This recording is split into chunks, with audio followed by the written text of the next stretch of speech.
A very good afternoon to you guys. You are tuned into Awaspan Community Radio 99.8 FM and DAB Digital Channel 70 across South Hampshire, Channel 9A across Birmingham and South Birmingham, South Midlands.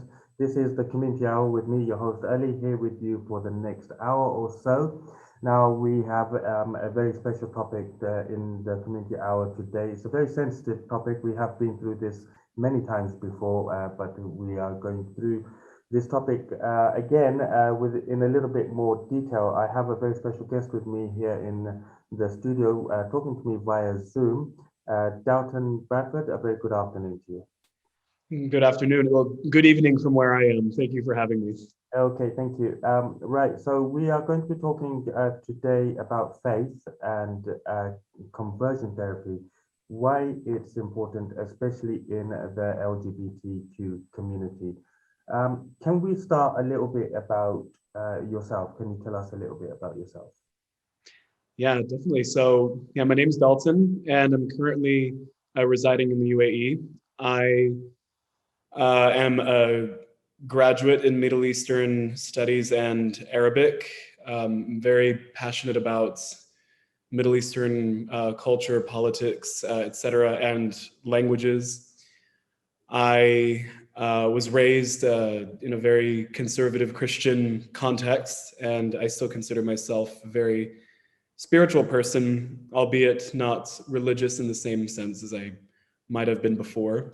And so this topic is very near and dear to me as I have a lot of experience in the intersection between faith and sometimes the seeming contradictions that society likes to create between faith and religions and LGBTQIA plus identity. And yeah, so I'm very much excited to speak about it. Okay, tell me a little bit about growing up. A lot of people from the LGBTQ community say this is how we were born, this is how we are. Talk me through your childhood.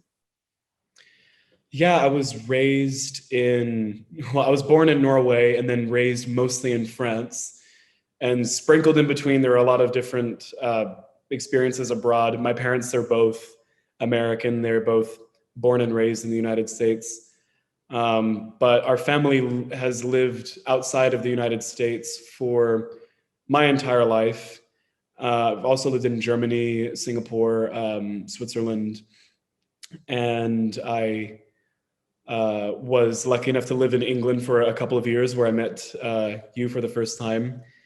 And had a very loving and still have a very loving family. We're all very close in my immediate family growing up.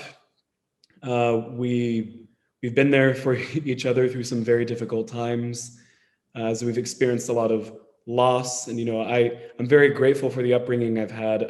Moving from place to place every few years is a challenge, and you experience serial loss in that way, where you create new relationships very quickly. You have to adapt and integrate. Although I was very fortunate, it was never in negative or trying circumstances that we were moving from place to place. It was always by choice, essentially.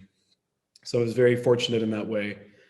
Um, but yeah, my family and my faith community have always been the constants in an ever-changing life throughout my childhood, and I wouldn't trade that kind of upbringing for anything. I was able to be exposed to many different schools of thought, cultures, languages, cuisines,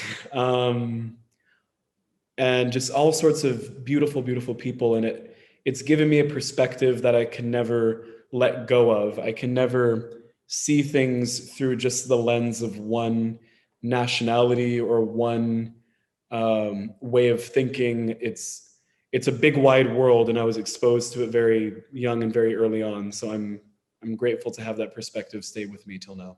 Now, your family is very strongly orientated in faith. So tell me how faith played a role in your life up until now. Well, like I mentioned, the two constants in my family, in my upbringing, growing up, were always my family and my faith community. And so everywhere that we would settle somewhere new, there would always be a community there ready and open to welcome us and be very receptive, with open arms as soon as we arrived. And we would very quickly establish friendships and relationships with people in the faith community when we would arrive, whether it was in France in a small congregation, or it could be in Singapore where there's actually a larger congregation. So that was constant, having that reception every few years from the faith community. But it's how it really is every part of our family's identity, and our individually in the family, it's a part of our identity, our identities. So can we say that faith has played a major role in your life from the very beginning? Yeah, definitely. We'd have times set aside to read from scriptures together. We would watch. We would go to church every Sunday. That's a given. That's not even a question. Even if we were traveling, we would always try to find a place of worship. Keeping the Sabbath holy as a concept, having a day set aside where we don't do what we normally do during the week, and we try to center it more on religious traditions, religious practices. And of course, I mean, even going back further than just my family, generations and generations of my family have been in this faith for so many years. So it's part of our heritage as well. Okay, so let's just go a little bit deeper now. So have you come out? I have not, but I'm becoming more and more comfortable just saying to people that I trust, and in settings where I feel like it's a safe place to do so. I feel comfortable saying that I'm not as far, because sexuality and gender presentation, they are a spectrum, I believe. I'm more and more comfortable saying that I'm not as far on the straight, quote unquote, end of the spectrum as I might have thought. It's become clear to me in recent years, as I've been more upfront with my identity, that I can't say that I can label it, but I don't feel comfortable saying, oh, I'm straight. So that's really as far as I can. Many people from the gay community would say that would generally mean you're more inclined than anything else. So is this an opportunity that you would like to take for saying either you are inclined or just coming straight out? I'm comfortable saying that I'm bi-curious, yes. But it's a very sensitive topic to me, and I haven't really ventured into. I'm only just starting to try to experiment a little bit with my, I guess, gender expression, and be more comfortable just in my skin, and know that I'm not as maybe macho masculine as I tried to force myself to be, to put myself in this box. I have more, feminine sensibilities sometimes, and so this can be ambiguous sometimes. But yeah, I'm comfortable saying. There's even another term that I've heard that I like, which is heteroflexible.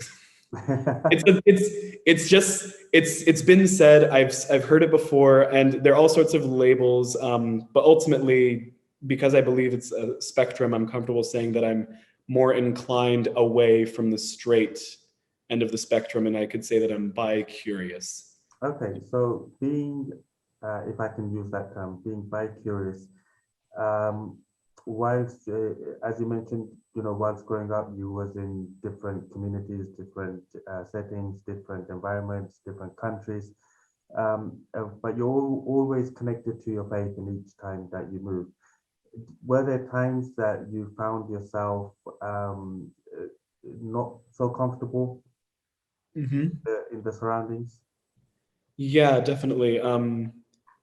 Even if I wouldn't really admit it to myself, I would say what I mentioned earlier about gender expression even, and the fact that there are aspects of my personality that I feel are just not as masculine as maybe, the way that I was raised. It's pretty gender segregated in a lot of ways. You have different teachings for different, for men and for women, like specific to their roles. And it's funny, even as I'm talking now, it's something that I'm only now still coming to terms with. I realize that I suppressed a lot of my self-expression. I was more of a theater kid. I was more of a theatrical person. I love to express myself. I have more artistic sensibilities, and I'm not. And it wasn't even just religious, to be honest. I can think of cultural contexts where I felt like, oh, I should know more about cars, or if we're talking about like, oh, this girl is attractive in the grade, like, what do you think? I don't know. I wouldn't love talking about those things just because it didn't feel authentic to me. It felt like it was touching on an energy that I didn't really have. So that's faith and culture. I would be suppressing my real expression, and even just my mannerisms. Sometimes I would try and change depending on the settings I was in. Okay, so let's move forward now. You come from a very strong Christian background. One of the things that you do in the community, the Christian community that you come from, is go out on to preach. Mm-hmm. And whilst you was on this mission, how was it for you whilst on the mission, being around so many different people then? Honestly, I look back. That at this point now, you're now at that point where you're suppressing things. So has it by now made you think differently, change your attitude, or do things differently, or behind all this this big wall that you're putting up for yourself, are you still the same? Well, I want to be, clear that, at this stage, going on a mission, I really wasn't engaging with these thoughts a little bit. I really wasn't. There's this idea, I think, in religious trauma rhetoric of thought stopping. And so I think I was engaged in a lot of thought stopping, and I wouldn't focus so much on like, oh, am I trying to force myself to be someone that I don't have to be, like, just for this religion's sake. I wasn't thinking that way. I always thought that there was always an incentive to be that way. There was always an incentive to fit a certain mold, and it would make. And I want to give credit to my family, my parents, especially. They raised me well, and they tried to give me as many outlets to be expressive and to be myself, and to engage in extracurricular activities and to figure out who I was. But being in a high demand faith community can be like being raised by another set of parents on top of having your own parents, if you do have both parents. And so I always felt like I was pleasing. I became a big people pleaser, and because I still to this day am reckoning with this approach to life as just pleasing other people and performing for them. The line between what made other people happy and fulfilled and what makes me happy and fulfilled was really blurred. And so I didn't identify it as suppression, really. I identified it as being, as the scriptures say, or as the scriptures were taught to me in the Bible, it's about losing yourself in the service of others, losing yourself and being the person that, Jesus would want you to be. So that's how I always saw it. I always saw it as like fulfilling that idea of, yes, you're fitting into a mold because you are trying to be who Jesus would want you to be, or what the religion is teaching you to be. So so to get to your question directly, when I went on my proselytizing mission, I really wanted to do this. I was very eager to get out of high school as soon as possible, graduate, and go straight on to this journey. And I, to this day, I was going to say, looking back, I have some ambiguous feelings as to, what I was teaching. I don't exactly know how I feel if I believe in everything that I was teaching, but in essence, the idea of going out and being amongst people, meeting all sorts of people, and your full, literally 24/7 purpose and your commission is to help others through a Christian lens. But I loved this. How would you change that today? I think I would have been engaged a lot more in just basic service to other people, helping people through charity projects. There were some times where we would work in charity shops, in Winchester or in these places, and I loved doing that. And I think I would have just done more of this really hands-on work, or just being a listening ear rather than having an agenda or a message and telling people, oh, if you're feeling this void in your life, if you feel like you're missing something, I don't necessarily have the answer for you, but I can help you to find your own happiness rather than me trying to say, oh, well, this is the message I'm here to share, and this is the way for you to be happy. I think that's what I would change. So your focus sort of started changing a little bit when you left mission and you went back to the States, Mm-hmm. to United States, and you went into university there. Talk Mm-hmm. me through that journey. Yeah, well, as my mission was ending, uh, I was being told a lot about the importance of having a plan and being ready for the next stage, because you're going from a pretty structured, conditioned, uh, and like climate controlled 2 years where you have your schedule set and you have your purpose is given to you. uh, so going from that to suddenly being on your own in a way and figuring out, okay, what do I actually want to do? It's a big switch, and I was anticipating this a lot. So I was doing a lot of prayerful soul searching and thinking, okay, well, I've grown up all over the world, and I feel like I want to give back. I've received so much in the way of international experience. I want to give back, uh, based on what I've learned growing up. And I want to continue to learn more in an international context. So I thought, okay, well, I'm going to study international relations when I go into university. And I was interested in multiple different universities. I applied to many, but through prayer, am I allowed to like say the name of the university, by the way? Is that okay? It's in Utah. Yes. Yeah. So I knew when I prayed and I sought like what I want to do. I knew, okay, I knew which university I wanted to go to. And I was interested in this university because they have a good international relations department, you could say. Once I got to this university, through a very particular personal, I would say spiritual experience, I was redirected into the lane of studying the Middle East and in learning Arabic.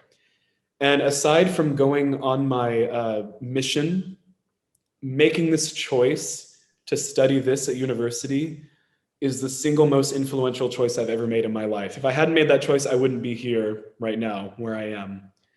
And so, yeah, I started my journey, my wonderful, beautiful, and extremely colorful, eye-opening journey of studying the Middle East and studying Arabic, all the way back then after the mission. When you got to university, you're now amongst a whole different type of people, a different sort of community, if you like. Absolutely. You're making new friends.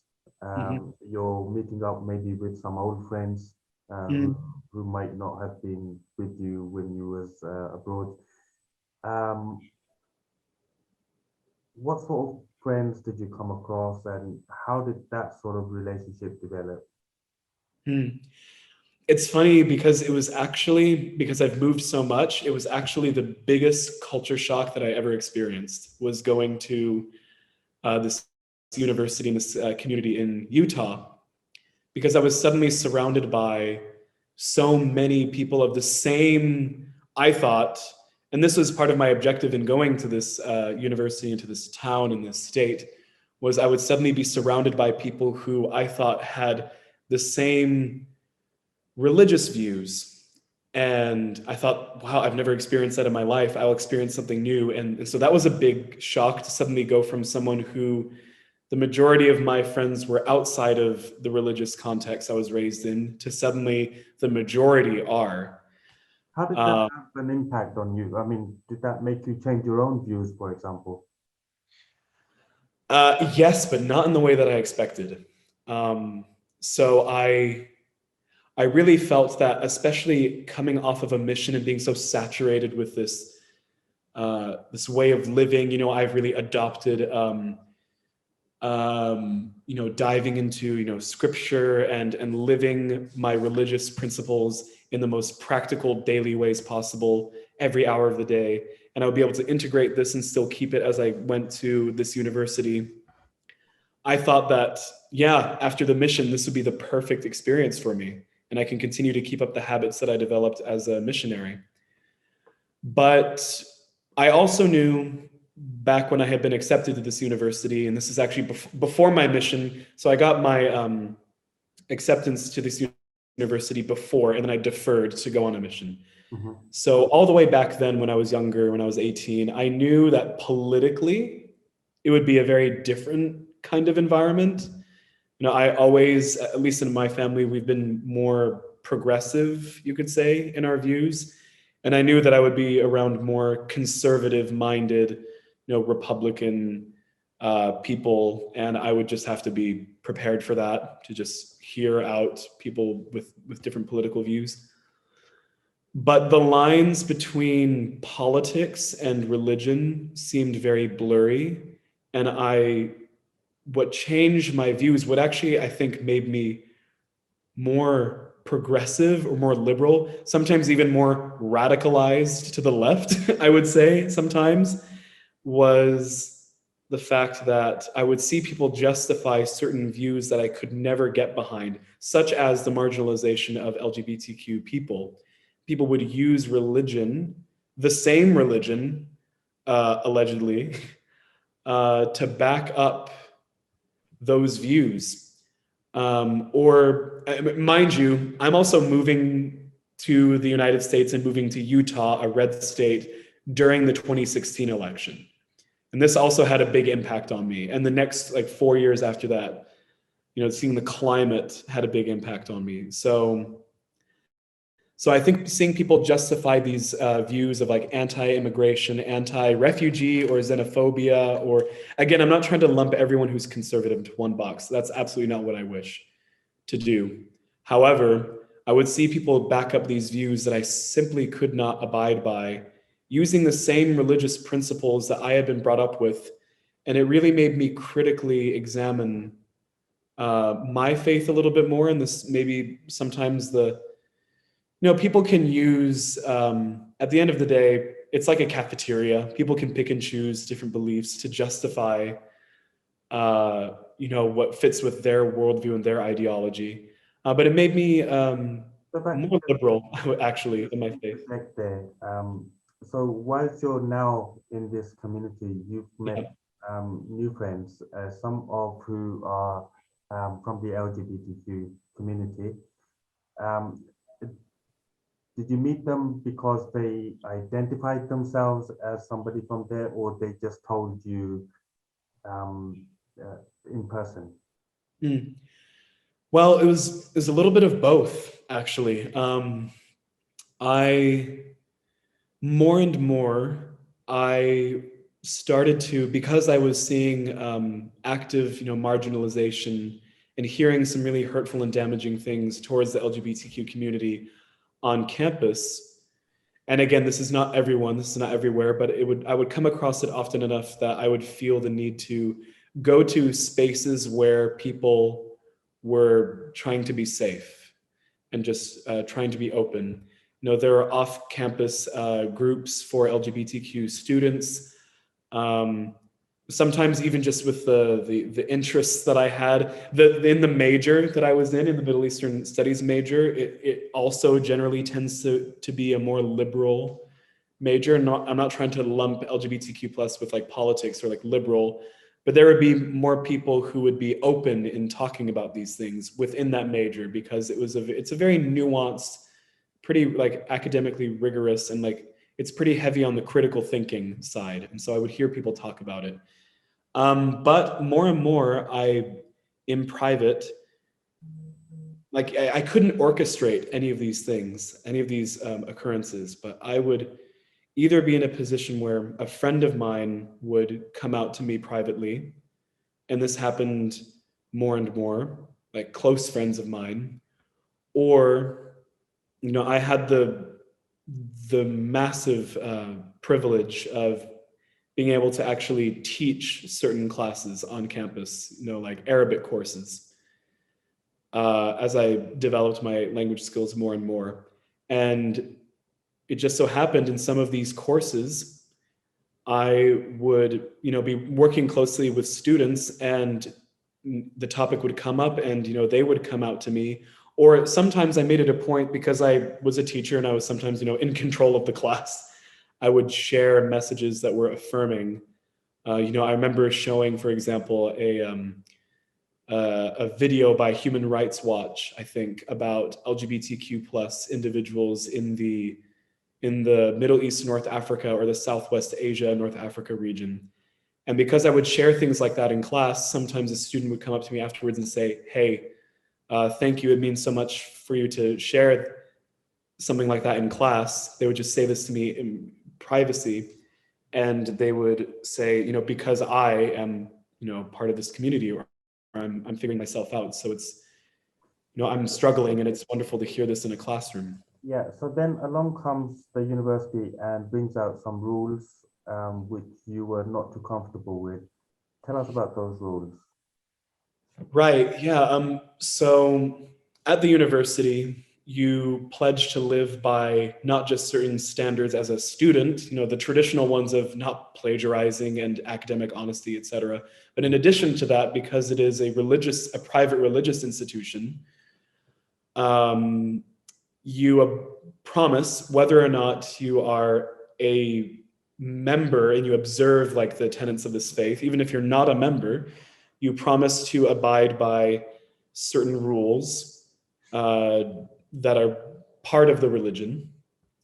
And so there's always been a clause in this honor code that you sign to, it's dedicated specifically to quote unquote homosexual behavior. And that in addition to not having sexual relations outside of a heterosexual marriage, you do not express openly homosexual feelings, or you don't show indications of homosexual intimacy, you know, even just kissing, holding hands. Sometimes even a hug could be looked at suspiciously. I know friends of mine who've been through that experience where they felt that they were spied on for just little behaviors like this. However,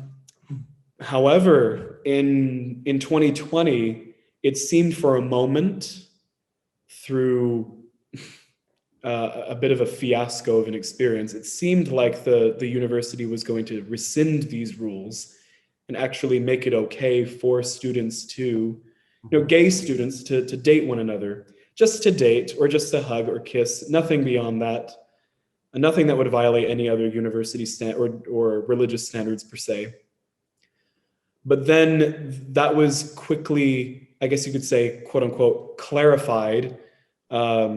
You know, a few weeks later, actually, it was 2 weeks later that this rule change came about, and the university said, no, this has never been acceptable. It's still not acceptable to engage in quote unquote same-sex behavior. At this stage, you're still fighting with your own thoughts. So, how did it make you feel knowing this flaws? I mean, why did it affect you so much?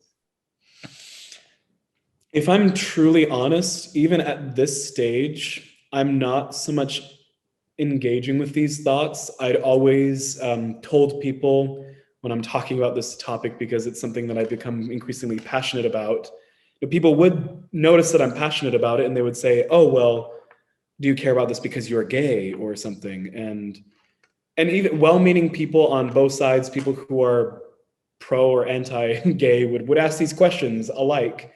And I would always quickly respond with, oh, no, I'm straight. I just happen to care about this because I feel like it's a human thing to care about.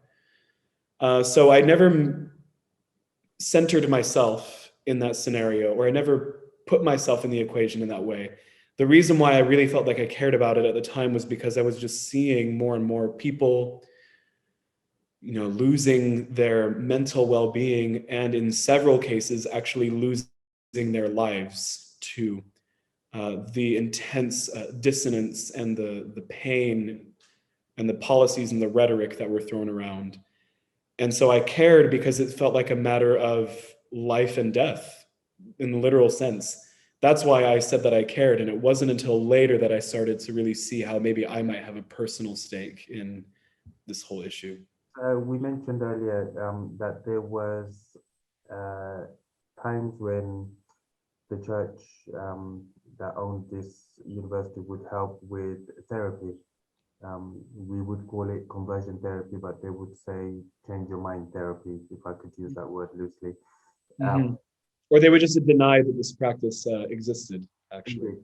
Indeed. Were you subjected to this, or you know people who were subjected to this?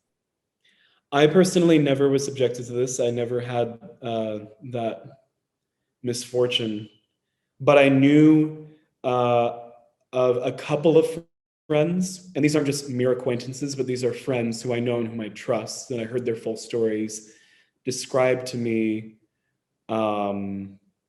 instances where they would be because not only are you promising to live certain standards, but there's a bit of a this is a bit of a crass term, but there's a bit of a snitch culture, you could say. There's a bit of a spying culture in a way where you promise to also encourage others, quote unquote, to live the same standards. And so I knew of friends who were reported on by a roommate or just someone else who was monitoring their actions to the honor code office that would administer this discipline or these punishments. And they would have to read certain religious addresses every day, or at least every week, for say a 6-month period, and have to go back to the honor code office and report what they've been learning. They'd have to be engaged in a scripture study. They'd have to go to devotionals and addresses from religious leaders and keep a journal about it. So essentially, they were being told to double down on their religious orthopraxy in the name of, getting closer to God. This was seen as maybe you're getting closer to God so that you don't commit these sins or these actions that violate the standards of the religion, and thereby distance yourself from God. Did it change them? Sorry? Did it change them? If anything, it made them more resentful, actually, or more in pain. Or there's this concept of religious OCD, or in some circles it's called scrupulosity, where you become hyper vigilant about every action because you're questioning whether or not it aligns with a certain religious framework. And it really can have a heavy toll, a heavy tax on your mental health. So I knew people who they either doubled down because they believed in it themselves, that this was their only way to survive through this temptation, or this, their identity, their sexual orientation, or if they were being made to do that. And of course, if it didn't work, I have a good friend who experienced this, who put it in a really good analogy. It's like a slingshot effect, where in order to cope with this, you're pulling yourself further and further and further deep into the religion, trying to, just become more religious, become more devout. But at a certain point, something might happen, an experience might happen, that just breaks you, or it snaps, and then you let go of the slingshot and you are hurled far in the other direction. And this isn't the same for everyone, but I knew people who went from being extremely devout, trying to double down on their religion for the sake of masking their sexuality or their gender orientation. And instead obviously it wouldn't work. And it would make them actually become more expressive. It was around about this time that you also started your own podcast. I'm trying to start one right now. Actually, I'm in a couple of articles. Yeah. Yes, that's true. How has that helped others? It's still very much in the beginning stages, so hopefully it can be like more and more. But with the people that I've already had conversations with, it's been very healing for me, and it's been very healing for them just to talk, because it can feel very lonely. And my objective is to, in a sense, like send out a message in a bottle into this vast ocean, and see if anyone else will pick it up. If anyone else is feeling that they're stranded and they're just floating, or treading water alone. I've read your podcast, all of them, and one thing that I notice is that you don't actually say about yourself, which way you are, like, are you part of the community or not part of the community, or on the spectrum, or as you mentioned, you don't actually talk about yourself. So how can you resonate with others if you don't really tell them how you are yourself? Because how can, for example, how can they say, I know what you're feeling, or I know you're feeling what I'm feeling, if you're not being open about yourself? That's a very fair question. My intention is to not be deceptive in any way. In fact, it's the exact opposite. And because it's still honestly very fresh for me, very fresh, there are a lot of things that I'm reconciling, with my faith, with my identity, my sexuality. My sexuality is only a part of it. I want to... Just sort of going into this now, working it out for yourself, you might come out the other end and say, actually, it was just an experience and I'm straight. It could be possible. But right now, I really feel that I'm just on this quest of... But then in that time, in which case, all those people who you tried to reach out would now suddenly feel that actually you weren't reaching out to them at all. I doubt that they would feel that way, because regardless of what my sexual identity is, my empathy is there. It's always been very strong, and I've tried to lead with that. And if anything, actually talking with people has helped me to sort of reconcile myself. I'm like, oh, is this actually something that I'm experiencing? Because I'm not trying to hide anything at all. It's just that I'm trying to be very deliberate and very mindful about my sexual journey.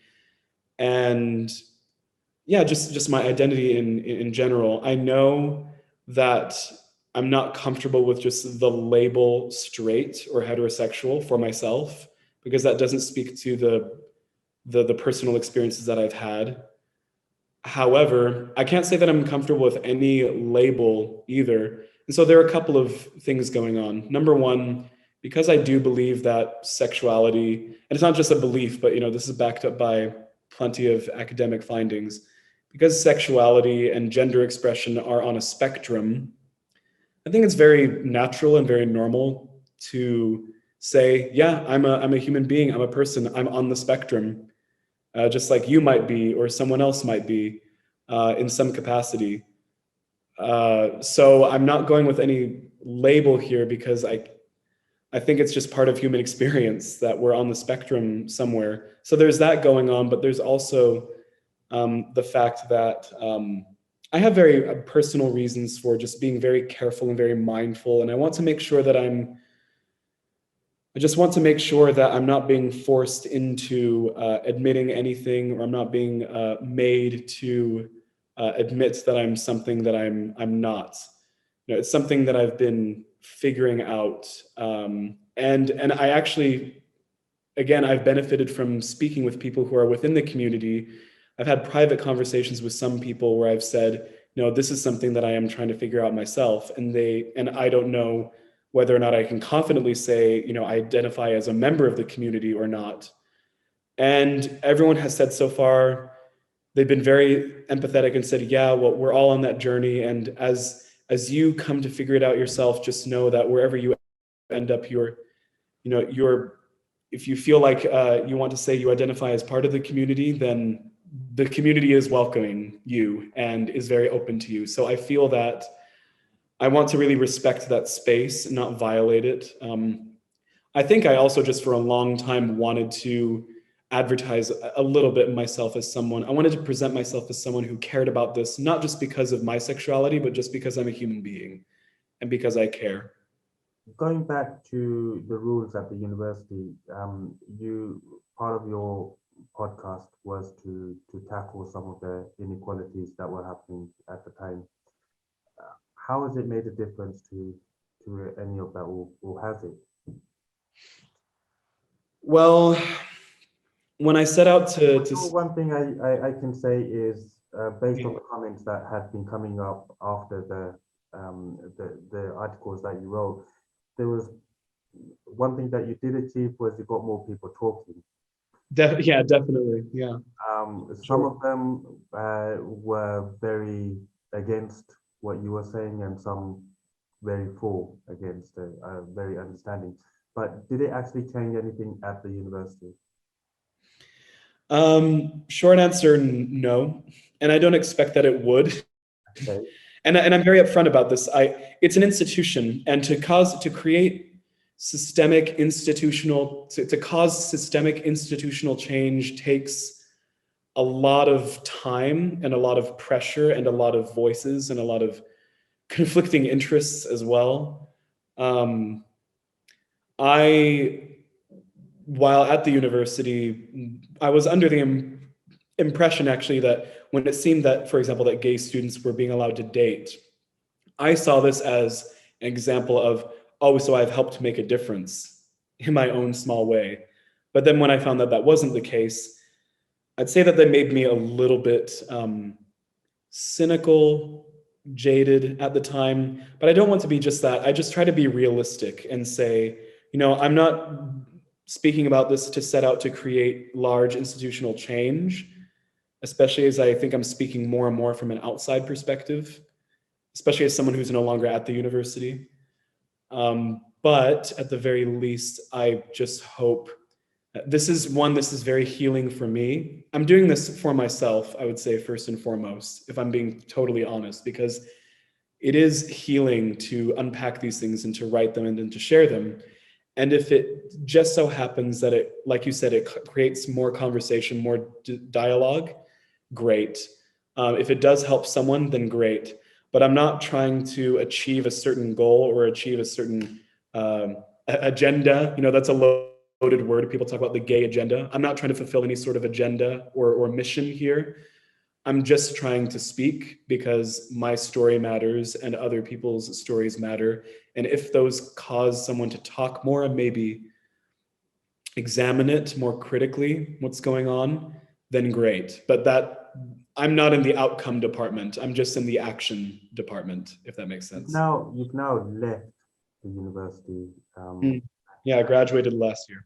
Yeah, so congratulations on that one, by the way. But you're still very active with everything that happens in the university, and you're active in the dialogues that happen that are going on in there. Why? It's a very good question. This is something I've even gone back and forth on from time to time, because for the sake of my own mental and emotional well-being, it can be really taxing, honestly, and it can feel very lonely, it can feel very heavy, and at times it can just feel downright unproductive or in vain. You know, my efforts to be active in this social scene. But I would just say I can't help it at this point. It's a university that I remember going back after I graduated, and I left the university in not the best of circumstances. I was struggling immensely with mental and emotional health and a trauma at the time. And so I left and I completed my degree remotely, living with my parents in Germany. And so I left in, I would say, the worst of circumstances. Not the worst, but just not the best of circumstances. And when I went back, I was reminded of some of that and how painful it was. And actually, when I went back, I saw even like further incidents of controversy between the LGBTQ community and like the faithful community, religious community. And so I was reminded of the hurt, of the pain that is ongoing. But at the same time, I was reminded of the things that were beautiful and made me into the person that I am today. Without that university, without that place, there are so many enriching relationships, experiences, not the least of which are my degree and my language acquisition of Arabic. I wouldn't have had if I hadn't gone there. So I do owe a bit of debt, and I have some pride actually in having gone through those experiences and attending that university. And I think when you have any sort of pride in whether it's an institution or any kind of group you belong to, nationality, race, etc., then I believe that one of the best ways of demonstrating your care and your love and your pride in that thing is being open and being critical and hopeful for things to change and to improve. People use this argument when it comes to the United States, for example, and there's an ongoing argument about race and racial history and things that have been omitted from history. And some people are very reactionary and feel very defensive about portraying America as a quote unquote racist country. But the way I see it, it's that there's a quote from James Baldwin, and I hope that I'm not going to mess it up, but in essence, he says, not everything that is faced can be changed, but nothing can be changed without it being faced. And so I believe in facing the drawbacks, maybe the gaps, the hurtful, painful things, even the weaknesses in these institutions or these frameworks. Do you think that to make it safer for other people? Do you think that you've made your mark at the university in terms of starting the change? Good question. I don't know if I can know that. You'd have to ask other people. I would say that the best mark that I can speak to that I tried to make and that I think I was successful in making was in my experiences as a teacher. I absolutely loved teaching classrooms of people and just being for them as a mentor, one-on-one, being with them through their struggles, whether it was through learning difficulties or mental health struggles, ideological difficulties, etc. And I would have people, and I still to this day have had people come to me and say, thank you for what you did this time, what you said in this class. It really helped me through a difficult period. And that is the greatest gift, honestly. And I'm very grateful that I got to do those things. You moved from one really conservative environment to another. Yeah. How have things changed, or have they? Well, I wouldn't say that I have changed. I still hold very strongly to my beliefs, but I've been able to have more dialogue and conversations with people that disagree. I'm almost a little bit exhausted sometimes to to debate certain things that, for me, if I'm very honest, I don't think need to be up for debates. Someone's identity, I don't believe needs to be a topic of disagree versus agree. But remaining in a conservative environment has helped me to be patient and also try to expand my horizons a little bit, to not just be in an echo chamber and not just be dogmatic. I don't want to be dogmatic about my beliefs in any way, because this is, I think, dangerous. So I've been able to have conversations with people who disagree, and at least try, even if I don't change my opinions, I can understand why they believe what they believe. And I think that this, at the end of the day, is even more important than just knowing what people believe, is trying to understand the experiences that inform those beliefs. Do you think, just we're coming towards the end of the show, but do you think this is more about what the faith teaches you or how it's interpreted?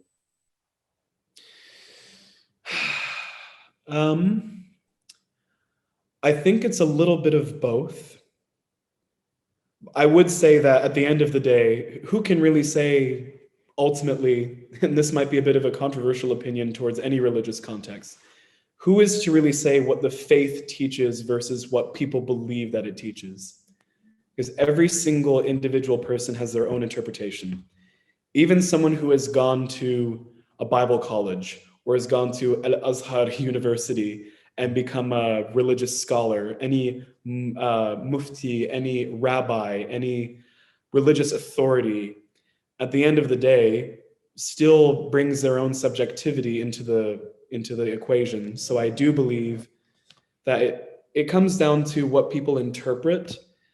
And ultimately, I think if people want to be open and accepting, then they can find religious reasons to do so. If they would rather be more discriminatory, they can do the same using religious backing. So it really just comes down to what people want to believe at the end of the day. Have you received much family support? Absolutely, definitely. I mean, it's been a lonely journey for myself. I'm talking about even just faith-wise. I'm in a different place than most of my family members.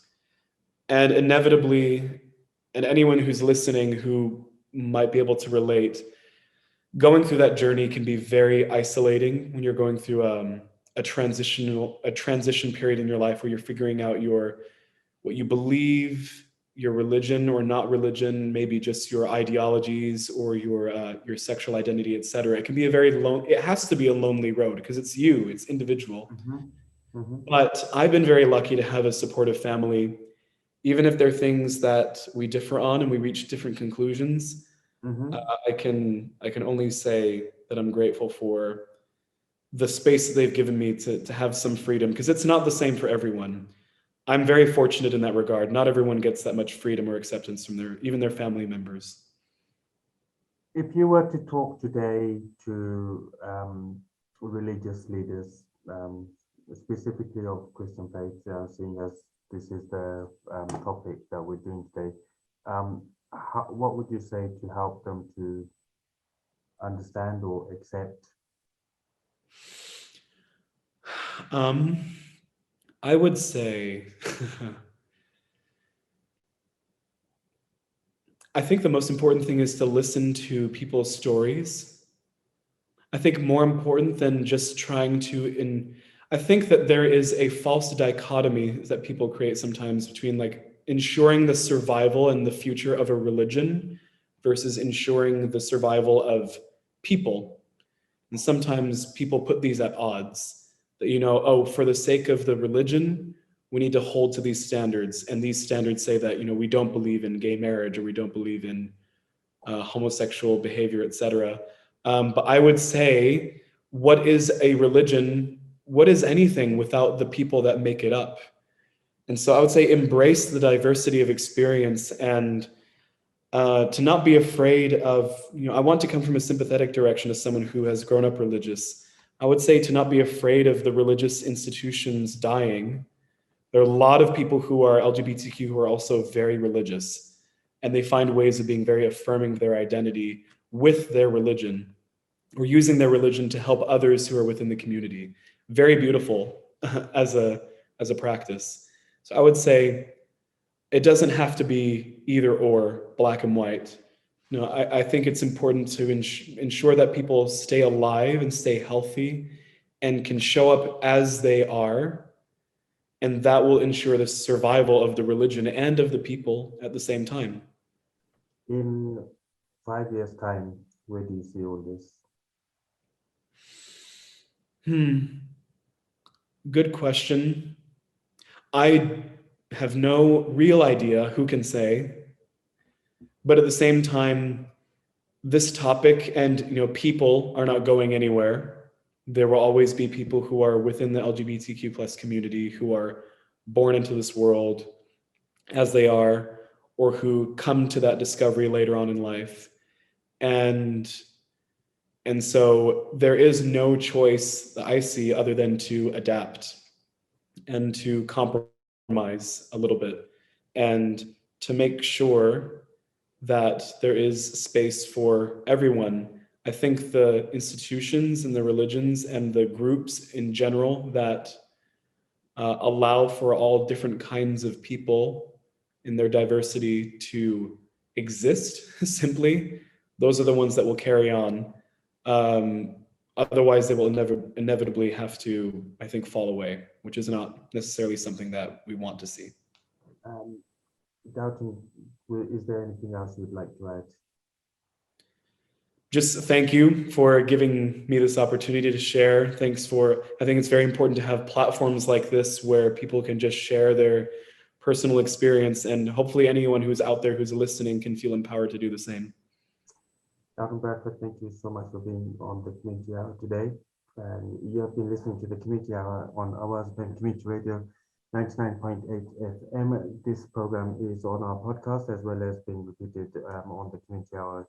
You can check out the timings on our website. I want to thank our guest, Dalton Bradford, for being on the show today. Wishing you all the best and success in your journey of life. Thank you so much. Thank you.